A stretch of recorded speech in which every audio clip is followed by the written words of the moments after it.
ఈ big boss షోలో ఎవరైతే పార్టిసిపేట్ చేస్తున్నారో వారందరికీ కూడా మనము అభినందించాలి. ఎందుకంటే వారి వారి అమూల్యమైన సమయాన్ని, వాళ్ళ జీవితంలో అమూల్యమైన కుటుంబ సభ్యుల్ని, బంధుమిత్రుల్ని, బాహ్య ప్రపంచాన్ని అన్నిటినీ త్యాగం చేసి బిగ్ బాస్ ఏర్పాటు చేసిన ఏర్పాట్లు మాత్రమే వాళ్ళకి అందుబాటులో ఉంటాయి.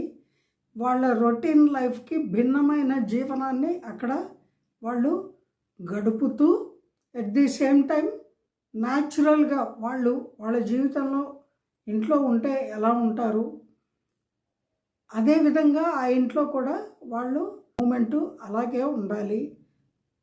అందుకు సిద్ధపడే అక్కడికి బిగ్ బాస్ చేత ఎన్నుకోబడి వచ్చినటువంటి కంటెస్టెంట్స్ అక్కడ ప్రస్తుతం ఉన్న వాళ్ళందరూ కూడా